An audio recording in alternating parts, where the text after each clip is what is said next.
touchdown. Short throw, pick six right there. Those linebackers, they love when those short throws come and those eyes get real wide, don't they? How about the anticipation on the play? Reading, reacting, and then the ability to catch the football and take it in the opposite direction. So they'll get another shot on offense following that pick six, and now the kick is away.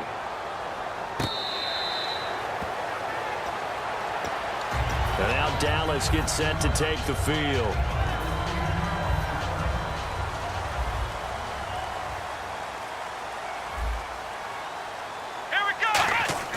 A first down throw for Prescott, and that is incomplete. Well, you mind if we go off topic for a second? No, you know I like to do that randomly. AFC playoff contenders for this year that didn't make it last season. Who do you have that might get in? Well, I think Cincinnati's got to be considered there. Maybe they'd have an offseason that's calm, and they go into this season and try and get back to the playoffs where they've been perennials. How about Denver? Yeah. Remember last year, they didn't have the quarterback to start. Trevor Siemian played pretty well overall, but maybe they can get solidified there and ride that strong defense right back into the playoffs. I'm going to give you a couple a little bit off the pace. Indianapolis cannot afford to squander Andrew Luck, one of the better young quarterbacks in the game. They've got to get back to the playoffs. And Buffalo, brand new head coach, brand new people running the ball club. Let's see if they can figure it out, because I think defensively they can be awfully strong. Oftentimes we think of those tough yards as grinding yards that a running back has to pick up. How about the tight end there picking up the first down in that situation? That's what he's there for, right? Big fella, get it to him, let him fight off some people and pick up the necessary yardage. Now a play fake here on first down. Got a man over the middle. It's Williams. And he's going to get this down to the 35-yard line. A really nice gain of 25 yards. They like going to him in the slot. He catches another one. I think this comes under the heading of, until they stop him, why not go back to it? He has something going really well. Great working relationship with the guy throwing the ball, and they keep making the connection. How many times do we say in this game that speed kills, and it does it in so many different ways? In this case, you got a back who's quick and shifty, can make moves, make people miss, but also gets to and through a hole before it can close down. That's some of the benefits of that speed, not just outrunning people in the secondary, and that led to a really nice gain. Second down, Prescott. Can't find anyone open. Now he's flushed out right. And he fends him off. And eventually taken down here. Great coverage downfield. Kenny Clark able to drop him for a loss of a couple. Well, this has been a pretty sizable drive. They've had some success. Finally, the defensive coordinator found some success of his own. I think he just simply said enough of that. Okay, they've moved the ball well. We need to force the issue from our end, and that's exactly what he did. Now Prescott. Under pressure, they got him again. Nick Perry. He's the one to get him this time, and back-to-back sacks are going to bring up a fourth down. And Bailey able to knock it through, and that'll bring him back within a point. So the scoring drive encompasses 9 plays, but the net gain, 3 points. And you're going to have drives like that in this league. Sometimes you just got to take the 3 and move on. Always better than nothing. And not a bad return here. He gets it out to the 25-yard line. And Green Bay getting ready to go as they take the field. They have the lead. Now they'll be looking to extend that lead. And this is where I enjoy talking about one of my favorite subjects, tendency breakers, or counters as I also like to call them. You've done things in a certain way in the first half, and they've had the ability to see what you've done. They're going to make their adjustments. So guess what? You adjust yourself and try and stay ahead of the pace because you are looking for some separation in this ball game. The adjustment to the adjustment. Without a doubt. Show them one thing, hit them with something else. On second down, here's Rodgers. Oh, he dropped it. They were looking for him in the middle third. He couldn't catch it. Now third down. After watching him drop that slant, I can hear my old coach's voice ringing in my ears right now. You can't run with the ball until you catch it. Trying to get those rack yards before he secured it. From the gun on third down, Rodgers to the sideline, and oh, a nice catch there. Made sure the feet were inbounds, and they were. I know where we're headed on this. Terrific catch, gets his feet down, sets up a fourth down and short situation.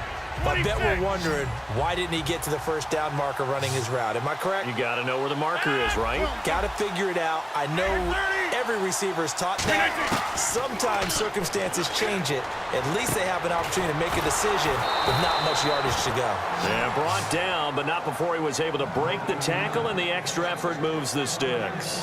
I don't know if I agree with that. I guess they don't care if I agree with that. But, boy, you have to be surprised by that, right? I definitely was surprised that they decided to go for it in this situation. But they must have either felt like they either had a great play call on or they're trying to show extreme confidence.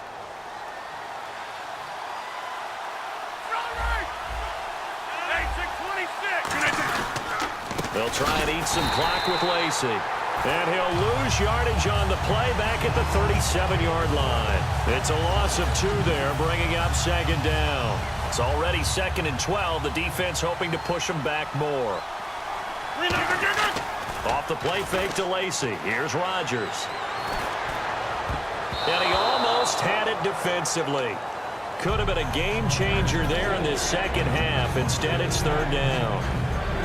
Oh, man, that was close. The opportunity to change momentum, big play, right in his hands, unable to come down with it. A sigh of relief, no doubt, on offense that fell harmlessly to the ground. And he's got his man in stride, complete. They'll get 11, but still a little short. 4th down. They didn't get the first down, but I have to say I do like the call. I like what they were trying to do. Try and hit your receiver on the run and see if he can pick it up, keep it on his feet, get a little rack yardage. Yeah, but a nice job defensively to get to him and keep him short of the first. Rodgers now to throw. It'll be a gain of 8 yards, and they're able to pick up the conversion here on 4th down. Well, it all came together on that one, didn't it? Big-time throw on 4th. Now, that had to feel good, didn't it? Taking that type of a gamble there and making it pay off. What a throw. And tough as a receiver because no matter how perfect the pass, you know it's 4th down and you got to convert. A little bit of extra pressure, but he overcame it. And a nice gain of 21 yards. And there they went crossing route against the zone defense. What do you think of that? Takes real coordination between the passer and the receiver because you've got to read those zones and where the open spots are and be on the same page with the guy throwing the football. Because sometimes you're throwing it in front of the zone. Sometimes you're throwing it between the zones. Sometimes the receiver's going to just kind of find a spot and what we call sit down and present himself to the quarterback and throw it there. It's a tough read, but when they're in sync, it's really effective. Well, just play after play after play on this long drive for the offense. They'll need to get the play off quickly. Rodgers to throw on 2nd down. Toward the center of the field, but it's incomplete. Randall Cobb, the intended receiver, and it'll bring up 3rd down. When you see passes knocked down by those guys I call the frustrated fullbacks, the linebackers, you know that in their zone coverage, they were able to drop, see the ball thrown, and react to it very quickly. And at this stage of the game, time a factor, time on their side as they just try to eke out the final precious moments of this one.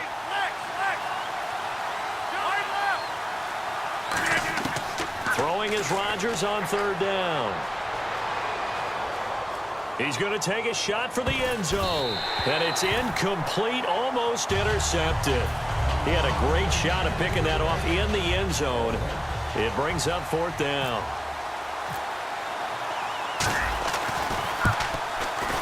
And Crosby puts it through, but there is a penalty marker down. They might be forced to try this one again. So the drive here ends with a field goal, and that does give them the lead, but this one is still a long ways from over. And you'd love to be able to look up at the scoreboard and see that you're out in front, but then you take one look across the field and see that offense is raring to come back out, and you think, I don't... And he will get this into the end zone. Touchdown, Green Bay.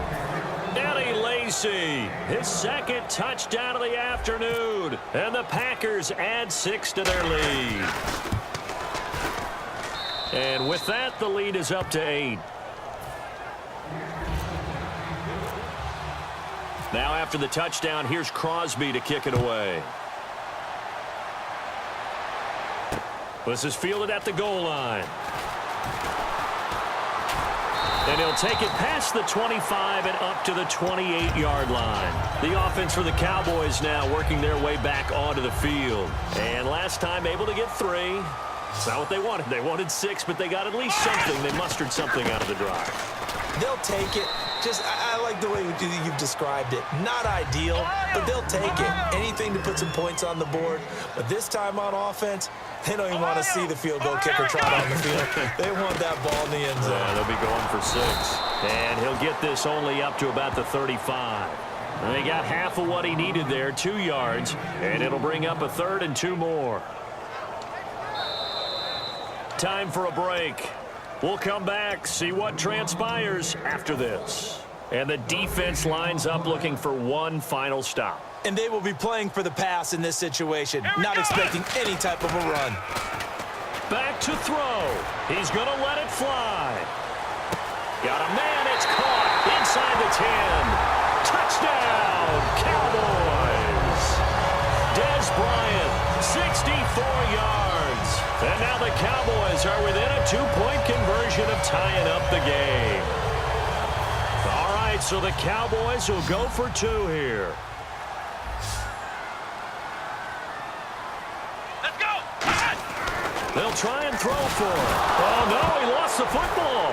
And he's going to be the big man. Get the oxygen tank ready. He's at the 50, the 30, 20, 10, 5.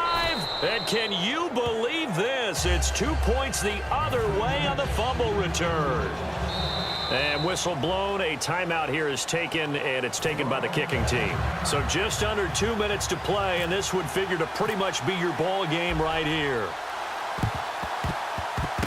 And this one's going to be covered up by the Packers hands team. Oh, for a second there, I had flashbacks to a few years ago, the NFC Championship game for the Packers, but here they're able to hold on. And many things changed in Green Bay after that game. Personnel, people coaching, the whole deal. And in this case, they get it done. No fail like they had in Seattle. A gain of 32 that time. Usually hitting a deep post pattern, as we just saw there for a big gainer, that's tough to do because you usually have a safety or two in the middle of the field. If you hit enough crossers and underneath routes and curls, you start to get those guys creeping up wanting to... And now the Cowboys are going to call another timeout. That'll leave them with just 1 remaining in this 4th quarter of play. Just keep the ball on the ground. Do a little pounding. Chew up some clock. If they can get it in, that might be enough to get them home. And if not, the clock is definitely their friend. Throwing is Rodgers. And this is caught. And that could seal it. It's a touchdown. And that touchdown should make you feel comfortable.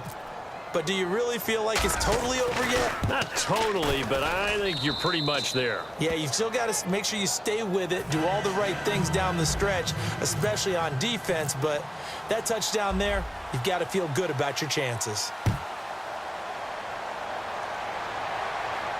Now it's Lucky Whitehead on the return.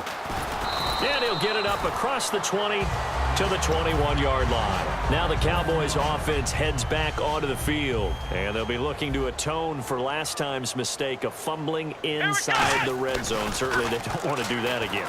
And so much emphasis placed on red zone offense. I mean, you have periods to... And this is caught at the 20. And he takes this one into the end zone. And all of a sudden, here in the final minute, things get a little bit tighter. Here we go now as we get set for a big 2-point conversion. And there's the touchdown that they needed, so they'll celebrate. But the guys on the... And now the pressure gets there, and he goes down.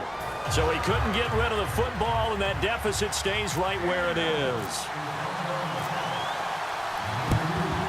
And this is going to be recovered by the hands team. And that should just about put a capper on this one. The 4th quarter, they felt like they needed the football back. Unfortunately, they couldn't get it. And I know we've brought analytics into the game, and someone has said here that the data says that when a team's expecting an onside kick, 80% of the time, the team expecting it, they do actually recover the ball, which is what we saw here.